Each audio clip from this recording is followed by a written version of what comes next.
আজকে বানিয়ে দেখাচ্ছি কাঁচা আমের কুচি মিষ্টি আচার। এই সিজনটাতে কিন্তু প্রচুর কাঁচা আম আছে, আর অল্প আম দিয়ে এই মিষ্টি আচারটা বানানো হয়ে যায়। আচারটা যেহেতু বানাতেও সহজ আর বছর জুড়ে সংরক্ষণও করতে পারবেন। রোদের ঝামেলা ছাড়াই এরকম একটা আচার বানিয়ে 1 বছরের মতো রাখতে পারবেন। আজকের এই কাঁচা আমের কুচি মিষ্টি আচারের জন্য আমি এখানে 3টা আম নিয়েছি।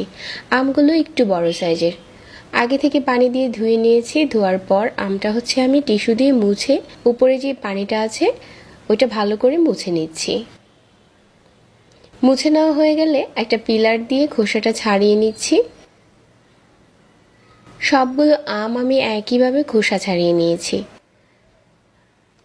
এখন এই আমগুলো আর ধুতে হবে না, এগুলো এখন আমরা গ্রেট করে নিব। গ্রেটারের যে মোটা সাইডটা আছে ওই পাশটা দিয়ে আমগুলো ভালো করে গ্রেট করে নিচ্ছি। আমার এখানে এই আমগুলোর আটিটা শক্ত হয়ে গেছে, তাই গ্রেট করতে সুবিধা হচ্ছে। আচার বানানোর জন্য একটু বড় সাইজের আমটাই চুজ করবেন। 3টা আমি এখানে গ্রেট করে নিয়েছি। এখন আচার বানানোর জন্য চুলায় বড় একটা প্যান বসিয়ে 1 চামচ দিয়ে দিচ্ছি মিষ্টি জিরা আর 1 চামচ দিয়ে দিচ্ছি জিরা। এই 2টা মশলা একসাথে একটু ভেজে নিয়ে এখন এগুলো গুঁড়ো করে নেব। যে আমটা কুচি করেছিলাম এটা এখন প্যানে দিয়ে দিচ্ছি, আর 1 কাপ দিয়ে দিচ্ছি চিনি। চিনি যার যার টেস্ট অনুযায়ী কম বেশি করা যাবে। চিনিটা দেওয়ার পর দেখা যাবে যে কিছুক্ষণ পর গলতে শুরু করেছে। এখানে এক্সট্রা কোনো পানি দিতে হবে না, চিনি থেকে যে পানিটা উঠবে ওইটা দিয়ে আমরা আচারটা বানিয়ে নিব।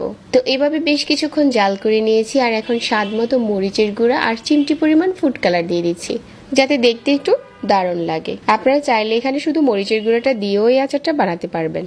এভাবে করে বেশ কিছুক্ষণ জাল করে নিয়েছি। এখন আচার থেকে পানিটা পুরোপুরি শুকিয়ে গেছে। ঠিক এই পর্যায়ে জিরা আর মিষ্টি জিরার গুঁড়োটা দিয়ে দিলাম, আর দিয়ে দিচ্ছি বিট লবণ। খুবই অল্প মশলায় এই আচারটা বানানো যায়, আর কোনো রকম তেলের ঝামেলা নেই। তবে এই আচারের স্বাদ কিন্তু অনেক বেশি।